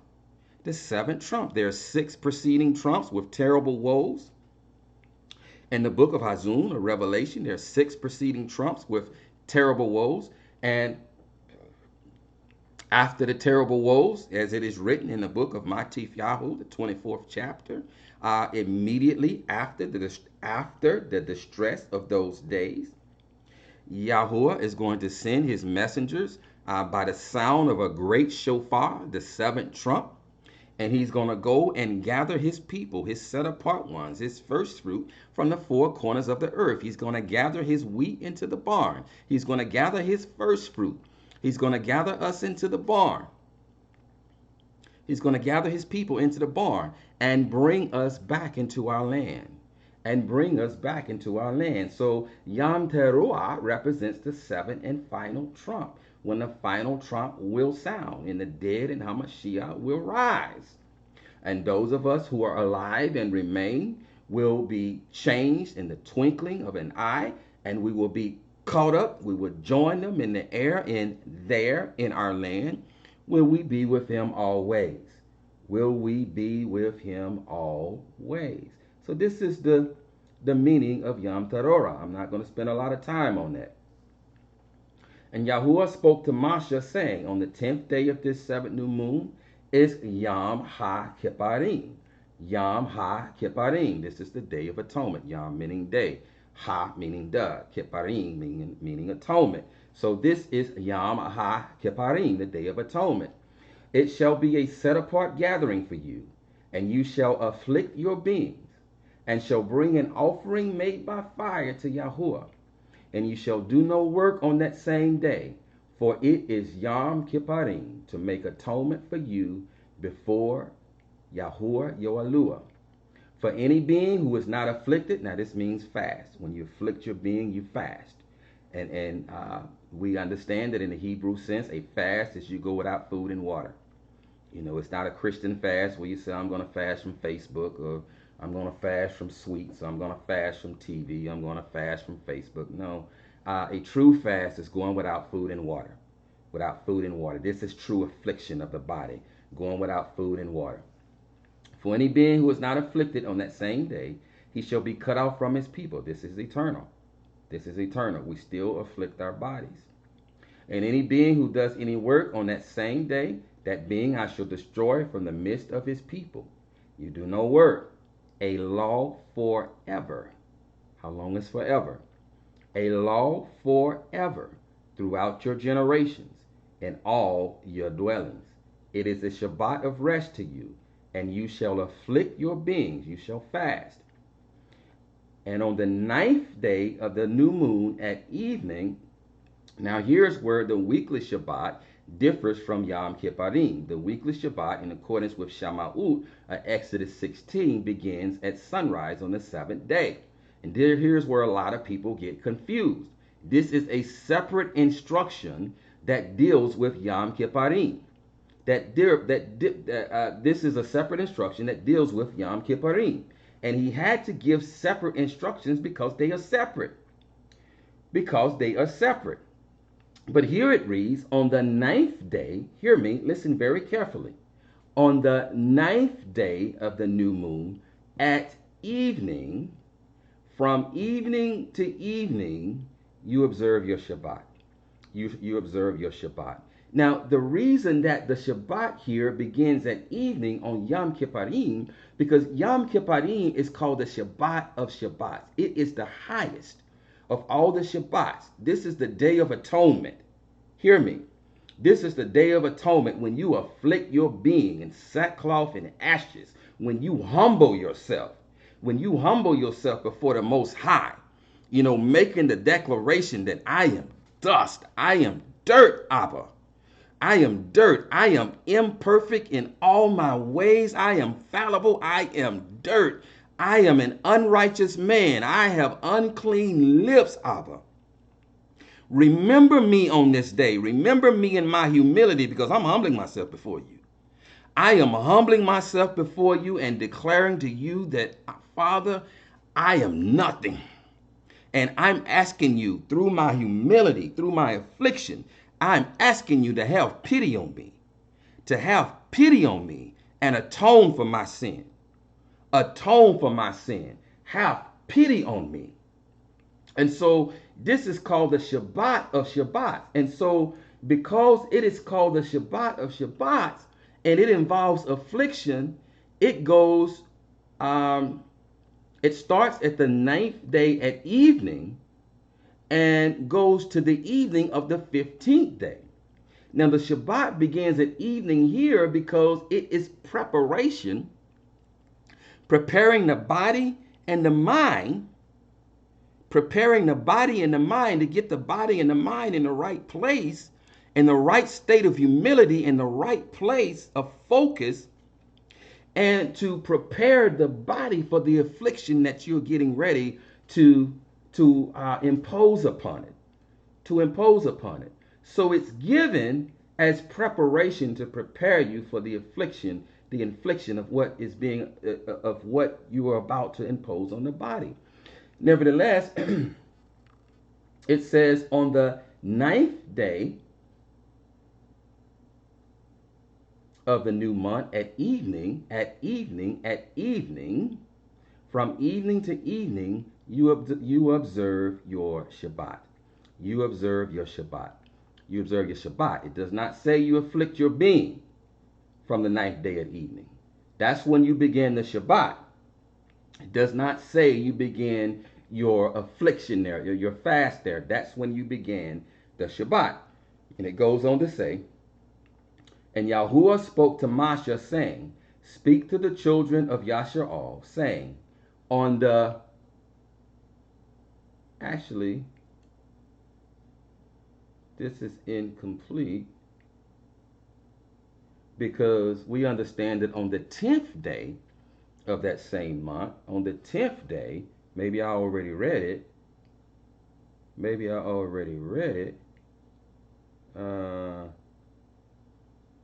Let's see. Yes, I did. And Yahuwah spoke to Moshe, saying, on the 10th day of this seventh new month is Yom HaKippurim. So on the next day, when day begins at sunrise, and this should be a point of note, at sunrise on that 10th day when it begins, again, if a day began at evening, then evening wouldn't be the ninth day. Correct? Evening wouldn't be the ninth day. Yet, the 10th day begins at sunrise on the next day when the sun comes up, and that's when you began your fast. That's when you began your fast, and you fast from sunrise to sunset, 12 hours a day, 12 hours. But the Shabbat begins on the day before at evening on the ninth day at sunset, So this is separate. This is separate from the weekly Shabbat. You can learn how to keep the weekly Shabbat in Shama'uf, or commonly called Exodus, the 16th chapter. They are separate. And on this day, this is the day through the Torah of Musha that Aharon and his son and his descendants and their descendants, this is the day and the only time that they were to enter the most set apart place of the Hekel. They could enter no other time. They could enter the most set apart place at no other time. This is the only time that they could enter the most set apart place and plead for the forgiveness of the people. This is when they sprinkled the blood on the compassion seat, what some falsely call mercy seat. On the compassion seat and before it. This is the only time that they could enter the most set apart place and plead for forgiveness on behalf of the people. I'm giving you the Pesach. And this was the only day, and this is the day that the scapegoats were offered, or that the goats were offered. One goat was slaughtered for the sins of the people, and one goat was sent out into the wilderness, into Azazel. You can find out about Azazel in the book of Enoch, in the book of Hanuk. This is the fallen messenger, one of the 200 watchers, where Hanuk declares that all sin is ascribed to him. He's not Hashatan. Hashatan is another name. And Hashatan is not buried under mountains of stone in darkness. Hashatan is loose. He is the mighty one of this world. Azazel is not Hashatan.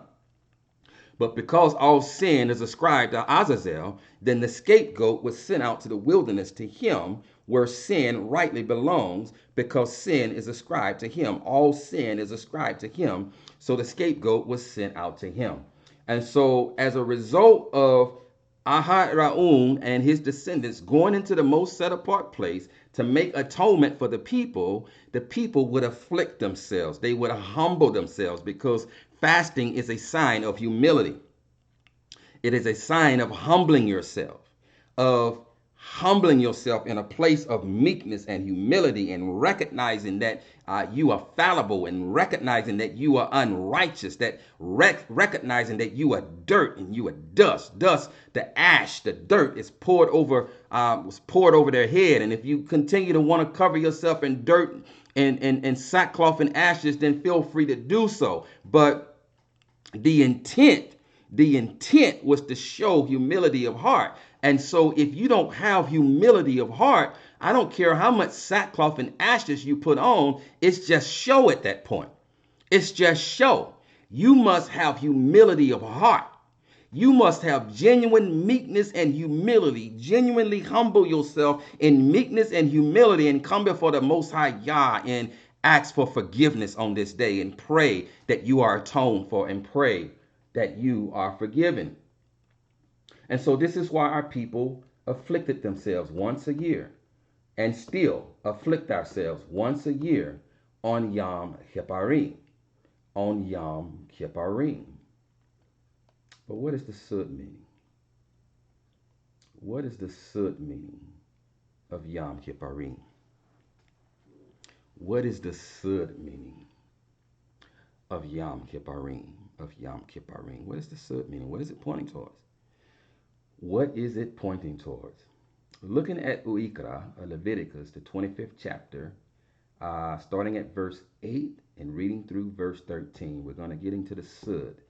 We're going to get into the Sud of Yom Kippurim.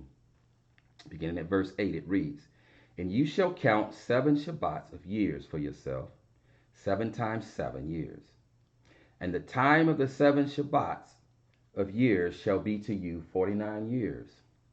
You shall then sound a shofar," the last shofar. Again, all of Yah's appointed feasts, they're intertwined and they appoint, and hidden within them is the redemption plan for Yah's people. It's the redemption plan for his people. So this shofar is reminiscent of the last shofar, the last trump, the last ram's horn. Nevertheless, and you shall count 7 Shabbats of years for yourself, 7 times 7 years, and the time of 7 Shabbats of years shall be to you 49 years. You shall then sound a shofar. You shall then sound a shofar, sound on the 10th day of the 7th new moon. On the 10th day of the 7th new moon, this is the actual day of atonement. Not the ninth day of evening when the fast began, but on the actual day of atonement begins when day begins at sunrise. Begins when day begins at sunrise. And shall then sound a shofar, sound on the 10th day of the 7th new month, on Yom HaKippurim. Remember, Yom HaKippurim is actually on the 10th day of the month at sunrise, not on the 9th day when the fast began. The fast is just a preparation. I'm sorry, the Shabbat is just a preparation for this high Shabbat, for this very high Shabbat. On Yom HaKippurim, cause a shofar to sound through all your land, and you shall set the 50th year apart, and proclaim release, hear me, throughout all the land to all its inhabitants. It is a Yobah for you, or a Jobel, or a Jubilee for you. And each of you shall return to his possession, hear me, and each of you shall return to his possession, and each of you return to his clan. To give you a brief overview of that, it is written, if any of our ancestors fell into hard time where they had to sell their land, or whether or not they had to sell themselves into slavery, that on the Yobel year, all of their possessions were to be returned to them, and they were to be returned to their clan. This also happened every 7th year. Every 7th year. Also, it is written that if one of our ancestors had to sell themselves into servitude, into slavery, that one of his brothers, one of his kinsmen redeemers, who had within his means to redeem him, to purchase him back, was to do so. Because we were never intended to go back into slavery. Yasha'al was never intended to go back into bondage, into slavery. But as a result of the curses of Devarim 28, and specifically Devarim 28, or Deuteronomy 28:68, as a result of the curses, as a result of disobedience, we have gone back into Mitzrayim. We have gone back into bondage, back into slavery. We're still in Mitzrayim. We're still back in Mitzrayim. As it is written in Devarim 28:68, it says that we're going to go back into Mitzrayim by ship, and we're going to be sold as male and female slaves, and no one was going to buy us. In other words, no one was going to redeem us. No kinsman redeemer, no brother, no fleshly kinsman redeemer was going to redeem us. And so we're still here. We're still back in Egypt. We're still back in Mitzrayim. But it was written that in the Torah that if one of us went into this, fell into this hard time, that a kinsman redeemer, a brother who was able, was supposed to redeem his brother. Was supposed to redeem his brother. But here in the 50th year, and I don't want to get into the 7th year. That's really not about this text. Go and study that for yourselves. I want to stay on point, and that would take up a little bit more of our time, and it's already been going too long. But in the 50th year, it says it's a yobel to you, a jubilee. It says, do not sow nor reap what grows of its own, nor gather from its unpruned vine. It is a yobel. It is set apart to you. Eat from the field its crops. In the year of yobel, let each one of you, hear me, let each one of you return to his possession. Let each one of you return to his possession. Going up a little bit further, it says, and each of you shall return to his possession, and each of you return to his clan. And each of you return to his clan. So we read here in the Sud understanding that Yom Kippurim, it points towards the day when we are finally atoned for. When we are finally atoned for, it points towards the year of Yobalim, the year of Jubilees, when our land, our possessions, Yasha'al, is finally returned to us, and each one of us to our clan. Because as it is written in YAHUAH'S, commonly called Ezekiel, in the 48th chapter, it shows the division of the land by tribes. It shows the division of the land by tribes. That at this point, our land has been restored, and each one of us are with our respective clan and with our respective tribe. This takes place on a Jubilee year, on a Yobalim. This takes place on Yom Kippurim, when we are finally atoned for, when our sins are finally atoned for, and all of our possessions are returned to us. All of our land is returned to us, because that land is ours as an everlasting promise, as an everlasting oath. It was given to Abraham and Ishaq and Jacob as an everlasting inheritance, and then given to their seed as an everlasting inheritance. Now it's been taken away from us. It's been taken away from us, and it is in the hand of the Gentiles. It is in the hands of the Gentiles. But when this day of atonement comes on the year of Yobalim, when we are finally atoned for, our land is going to be given back to us. It is going to be given back to us. How? Because we have a kinsman redeemer who has purchased our land for us. He has purchased it with his blood. He has repurchased our land, and he has purchased us from bondage and from slavery. He has purchased us. Our kinsman redeemer has purchased us. And so he has bought us back from slavery, and he's bought our land, and he's going to return us to our land. Each is going to return to his own possession. As it is written, when a brother does this, he returns his brother's land to him, and he returns his freedom to him. Whoever is able to do it, he returns it to him. Yahusha, our kinsman redeemer, has done this. And so Yom Kippurim, it points towards this. It points towards this time when we are finally atoned for and redeemed. When we are finally atoned for and redeemed. A deeper Sud meaning?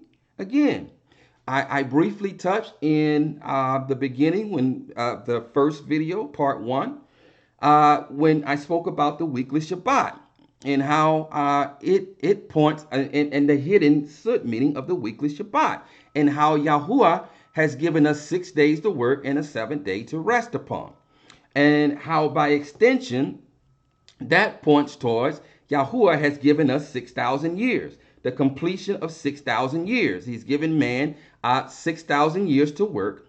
And at the beginning of the 7,000 year will be a day of rest. A day to Yahuwah is 1,000 years. The 7,000 year will be a day of rest.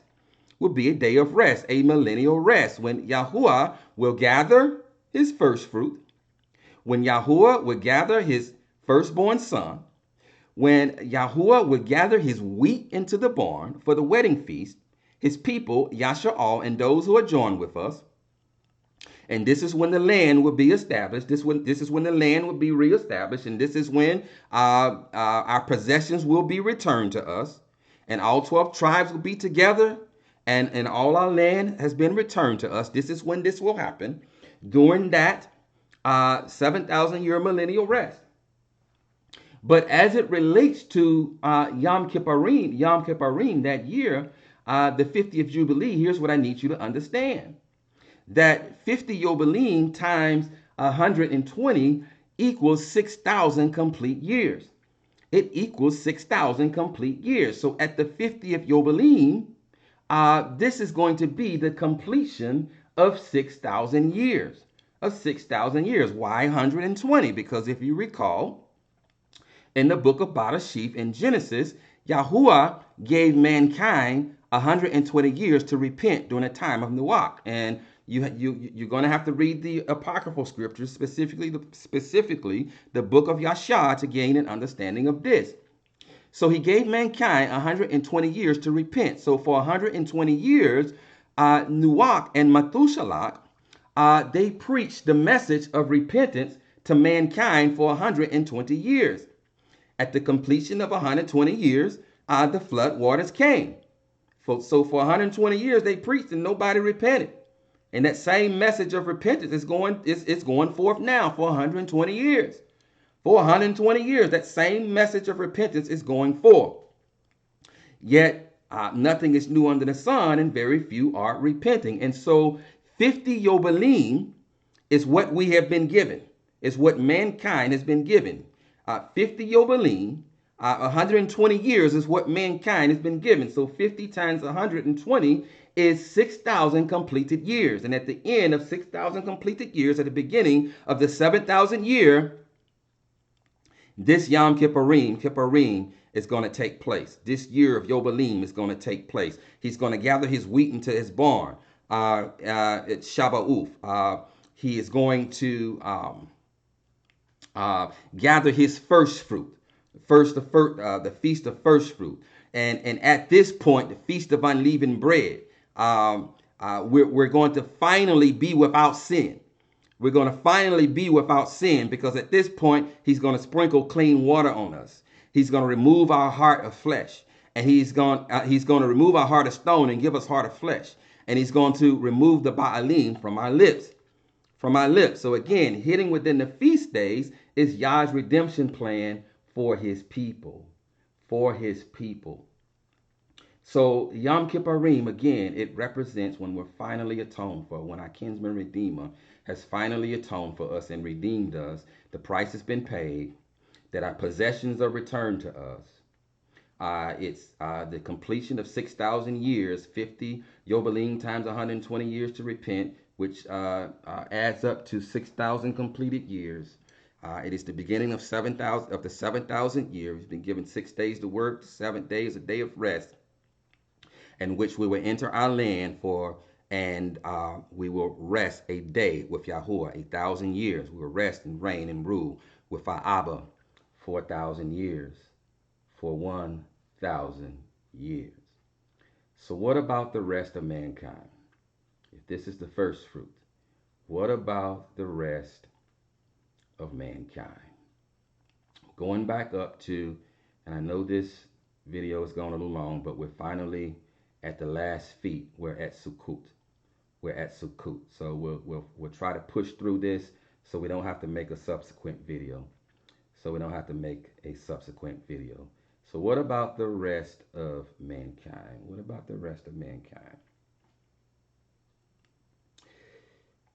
Reading in Uikra, in the next verse, it reads, after Yom Kippurim, it reads here, and Yahuwah spoke to Masha, saying, speak to the children of Yasha'al, saying, on the 15th day of this 7th new month is the festival of Sukkot. Sukkot meaning booth, sometimes called tabernacle. Booth, or tabernacle. or tent. On the 15th day of this seventh new month is the festival of Sukkot, or the festival feast of tabernacle, for 7 days to Yahuwah. On the first day is a set apart gathering, and you do no servile work. For 7 days you bring an offering made by fire to Yahuwah. On the 8th day there should be a set apart gathering for you, and you shall bring an offering made by fire to Yahuwah. So on the first day and the 8th day are Shabbats, set apart gatherings. Again, you should already know now what these Shabbats represent, what they are foreshadowings of, because again, all of the feast days are foreshadowings of his people being gathered, Now, this is also a feast of ingathering. It's also centered around the crop, the harvest, the final harvest of the season. This is the final harvest of the season because now we're getting into the fall. This is the final harvest of the season. So this is also centered around harvest time, And again, we have already previously explained why there are Shabbats on these days, because it represents the eternal Shabbat. The eternal Shabbat. Not only does it represent the 1,000-year rest, the 1,000-year Shabbat, but it also represents the eternal Shabbat, because the Shabbat is eternal. The Shabbat is eternal. It was meant from the very beginning that we were to have rest. It was spoken to our people in the wilderness that if they were to obey Yahuwah, that he would give them rest. And they were in turn supposed to be a nation of Kohanim, a nation of priests, a nation of Kohim, to the rest of mankind. They were to be lights to the rest of mankind, so that through his chosen set apart people, Yahuwah would reconcile the rest of mankind back to himself. And that still goes on. We are now scattered and dispersed amongst the nations as still a set apart nation, as still a nation of Kohim, to be lights, to be living Torahs, to be set apart examples, to show the nations what it looks like, what it means to be set apart to the Most High Yah, so that through his Kohen in the order of Melchizedek, that through us he will reconcile the rest of the sons of Adam, the rest of the sons of Shaif, back to himself through us. And this is going to make further sense as we talk about Sukkot. Again, Sukkot is the final harvest. And it reads here, so on the first day is a Shabbat, and the 8th day is a Shabbat. Then it reads here, on the 8th day, there should be a set apart gathering for you, and you shall bring an offering made by fire to Yahuwah. It is a closing festival. Bookmark it. It is a closing festival. You do no servile work. Now, this eighth day is what is called Simchat Torah. It is called Simchat Torah, and it means to rejoicing in Torah. It means rejoicing in Torah. So the 8th day is called Simchat Torah. It is the closing of the festival. It is a high day. It is called Simchat Torah, and it's going to make more sense as we begin to open up the Sud meaning, or the Ruach begins to open up the Sud meaning of Sukkot. These are the appointed times of Yahuwah, which you proclaim as set apart gatherings, to bring an offering made by fire to Yahuwah, an ascending offering, a grain offering, a slaughtering and drink offering are commanded every day besides the Shabbats of Yahuwah. And besides your gifts, and besides all your vows, and besides all your voluntary offerings which you give to Yahuwah, on the 15th day of the 7th new month, when you gather in the fruit of the land, celebrate the festival of Yahuwah for 7 days. And on the first day is a rest, and on the 8th day is a rest. And you shall take for yourselves on the first day of that, and you shall take for yourselves on the first day the fruit of good trees, branches of palm trees, twigs of leafy trees, and willows of the stream, and shall simcha before Yahuwah your Eluah for 7 days. This is the Pashat of how we celebrate Sukkot. And you shall celebrate it as a festival to Yahuwah for 7 days in the year, a law forever in your generations. Celebrate it in the 7th new month. Dwell in booths for 7 days. All you who are native born in Yasharal, dwell in booths, so that your generations know that I made the children of Yasharal, hear me, this is the Pashat meaning, so that your generations know that I made the children of Yasharal dwell in booths when I brought them out of the land of Mitzrayim, Mashrayim. I am Yahuwah Yoelua. Thus did Musha speak of the appointed times of Yahuwah to the children of Yasharal. So the surface meaning is that we dwell in booths, we dwell in tents, we dwell in sukkahs for 7 days in remembrance of when our ancestors dwelled in booths in the wilderness, how Yahuwah caused our ancestors to dwell in booths during the wilderness. And it's celebrated as a remembrance of both how our ancestors, were made to dwell in booths, and as a celebration that we no longer dwell in booths, that we were delivered from those booths. Our ancestors were delivered from those booths and brought into the promised land, where they were able to build houses, where they were able to build shelters. And so it's a celebration of both remembrance of when our ancestors dwelt in sukkahs or booths, and a celebration of being brought into the land where we're no longer dwelling in booths, to where we've been now Baruch, to where we can now build permanent sukkahs, permanent buildings. So what then is the sud meaning? The sud meaning of Sukkot. The sud meaning of Sukkot. I apologize if this video is going too long, but this is the last feast and we're getting ready to wrap this up. This is the last feast of learning what the sud meaning of Sukkot. So turning to Bamidbar, the 18th chapter, beginning at verse 21 through 24, beginning at verse 21, we read, Then the sons of Lewi, behold, I have given all the tithe, this means tenth, in Yasharal for an inheritance, in return for their service which they perform, the service of the tent of meeting. The sons of Yasharal shall not come near the tent of meeting again, or they will bear sin and die. Only the Luim shall perform the service of the tent of meeting, and they shall bear their iniquity. It shall be a perpetual statute throughout your generations, and among the sons of Yasharal they shall have no inheritance. For the tithe of the sons of Yasharal, the tenth, which they offer as an offering to Yahuwah, I have given to the Luim for an inheritance. Therefore I have said concerning them, they shall have no inheritance. They shall have no inheritance among the sons of Yasharal. So we read previously that the first fruit of the land and the first to split the womb belong to the Kohen, belong to the priest. I need you to understand this if you don't already know. All Kohen or priests are Luim or Levites, but not all Luim or Levites are Kohen or priests. Only the sons of Aharaun and their descendants are Kohen.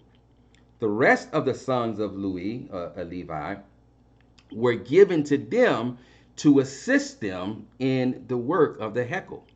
To assist them in the work of the Hekel. And they couldn't come near certain things, but they could handle the instruments. They could fold up the tent in the wilderness and carry the tent. And so they were given the physical labor to assist their brothers. And they too were not given any portion in the land. They too were not given an inheritance. And for their service in the tent of meeting and in the Hekel, they were given the tithe the tithe belonged to them. The tithe of the people belonged to the Luim. It belonged to the Luim. This was their portion. This was their portion.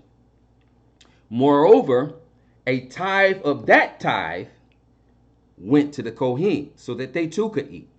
A tithe of that tithe went to the Kohen so that they could eat. So, as a recap, the first fruit of the land and the first to split the womb went to the Kohen.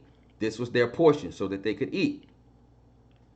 So that the Luim could eat, the tithe went to them.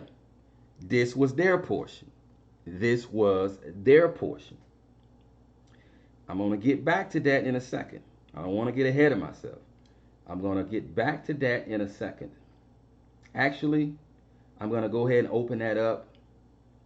I'm going to go ahead and open it up so we can go ahead and close this video out. I'm going to go ahead and close that out. So as we understand with the deeper soot meaning of the first to split the womb and the first fruit of the land that went to the Kohen, as we understand that this is an everlasting covenant, that this is a perpetual allotment, and that this was a foreshadowing, and it pointed toward the portion of Yahusha when he comes to gather his first fruit and his firstborn, that this pointed towards him. This tithe relates to Sukkot. It relates to Sukkot, also sometimes called the ingathering, the feast of ingathering, Again, Sukkot is listed. It falls around a harvest time. It falls around harvest time, no different than the rest of the harvest. And it is the final harvest of the season, the final harvest. In a deeper sud meaning, it is the final harvest of mankind. It is the final harvest of mankind, where a tenth of the harvest, the final harvest, is going to be taken. The first fruit belongs to Yahuwah. This is what he's coming to gather in the first resurrection. In the second resurrection, the final ingathering, a tenth is going to be gathered and is going to be given to his people. I believe that this is going to be given to his people, Yasharal, as servants. And this is reminiscent of Yashayahu, the 14th chapter, when it declares that we are going to be given possessions, that we are going to be giving our oppressors as servants. As servants, they are going to serve us. I believe that this is going to happen in the second resurrection, because the first resurrection is a Shabbat where no servile work is going to be done.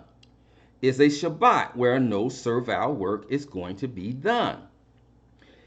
But in the second resurrection, I believe that this is when the final gathering, the final harvest is going to take place, and a tenth of that harvest is going to be gathered and it's going to be given to us as servants, reminiscent of Yashayahu, the 14th chapter, and reminiscent of the tenth being given to the Luim, a tenth or a tithe being given to the Luim.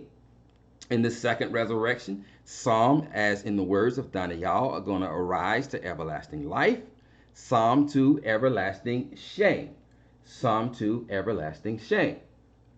So this points toward, in a deeper sud meaning, Sukkot, the final ingathering of the second resurrection, of the final harvest of mankind. Of the final harvest of mankind. Moreover, Sukkot, it represents, in a deeper sud meaning, of the temporary state of these booths that we are living in. These booths are tent called bodies that we are living in. As our ancestors lived in temporary booths after Egypt, these temporary booths that we are living in Egypt, and even after the second Passover, when we are brought to the wilderness, these tents, these booths represent the booths in the wilderness represent the temporary state of our bodies, of the temporary state of our flesh, Now, I previously stated that Mankind has been given 6 days to work. And on the seventh day will be a rest. 6,000 years, at the completion of 6,000 years, will be a 1,000 year millennial rest. A 1,000 year millennial rest. At the conclusion of 7,000 year, we begin the 8,000 year. We begin the last great day. There's 8 days in the festival of Sukkot. The 7 days, first days represent 7,000 years.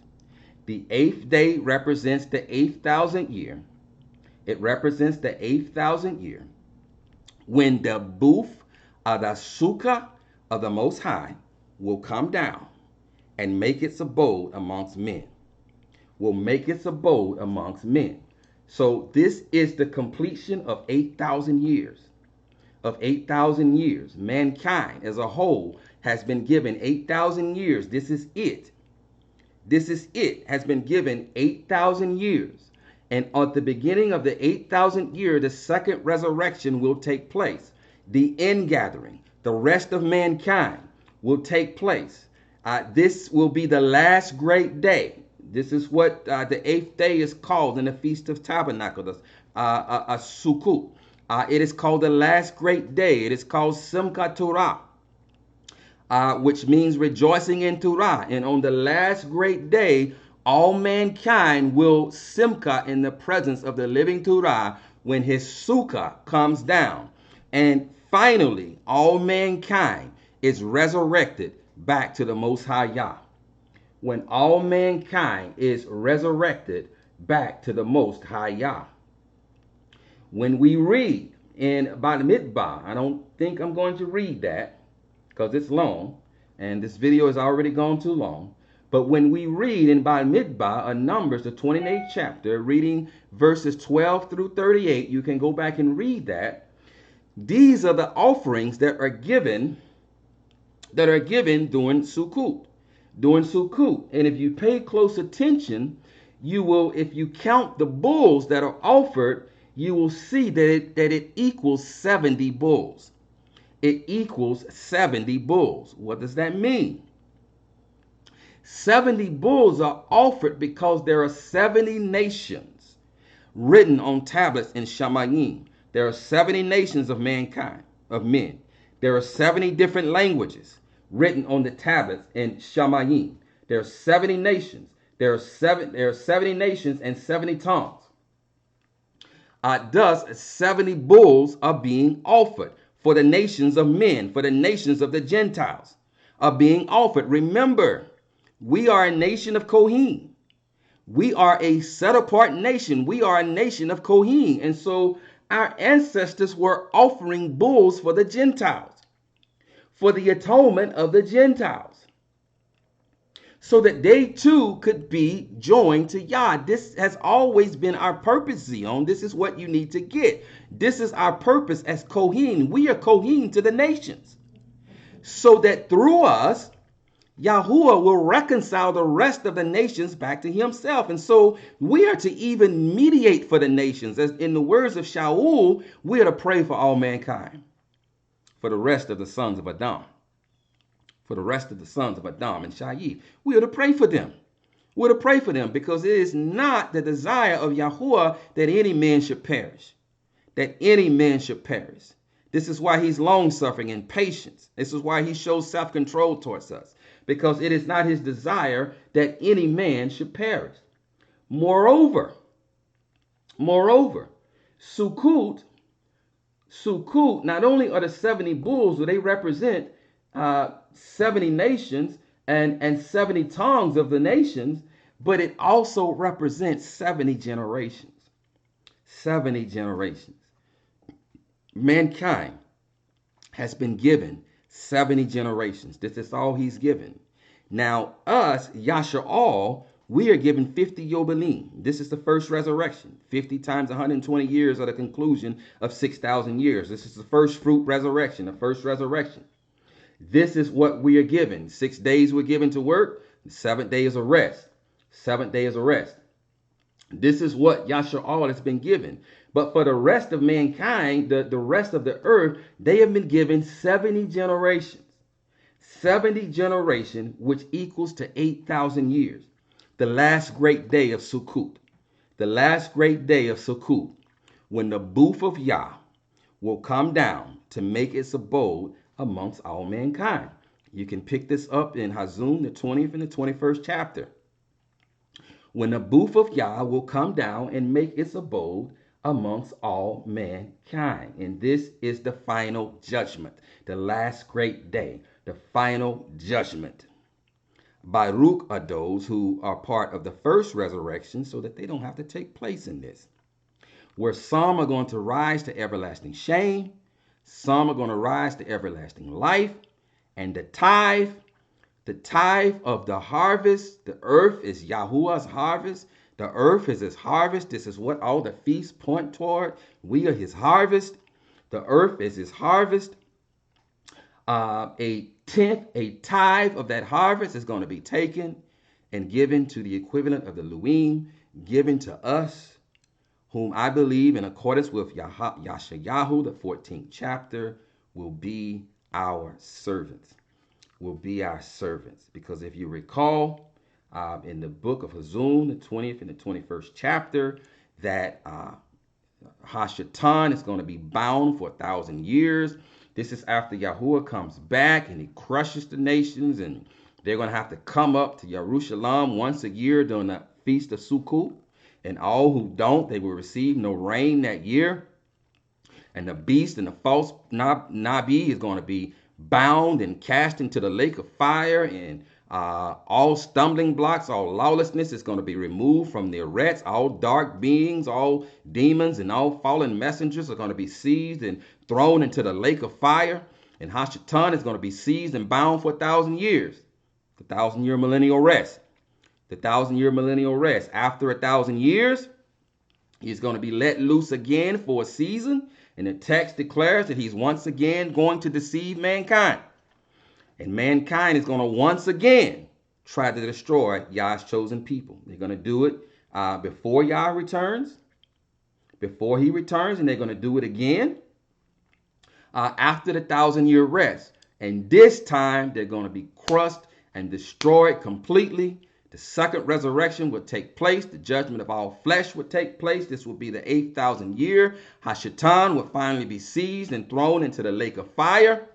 A tenth of this, a tithe of the second resurrection, of the second harvest, of the final harvest, a tithe, a tenth, would be given to his people as servants. As servants. This is the meaning of Yah's set apart time, of his feast days.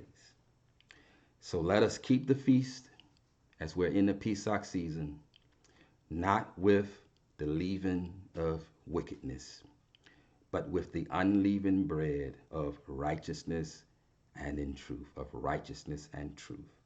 And so now that you know the meaning of his set apart feast, look to them and keep them in Ruach and in truth, and look to the day when Yahuwah will crack the skies and come as Kohen Gadol and gather his first fruit and gather his portion. Until then, continue to be a light amongst the nations. Continue to be Kohen amongst the nations. Continue to be set apart examples and set apartness, so that through us they see what it looks like and what it means to be set apart to the Most High Yah. And so that through us, Yahuwah will reconcile the rest of the sons of Adam, the rest of the sons of Shaif, back to himself. I pray that this teaching has been edifying. I pray that it's been a barakah. I pray that you have been encouraged. Yahuwah barak you and guard you. Yahuwah make his face shine upon you and show favor to you. Yahuwah lift up his face towards you and give you shalom. Thus you shall put my name on the children, on the banim of Yasha'al, and I myself shall barak them. Amen, amen, amen.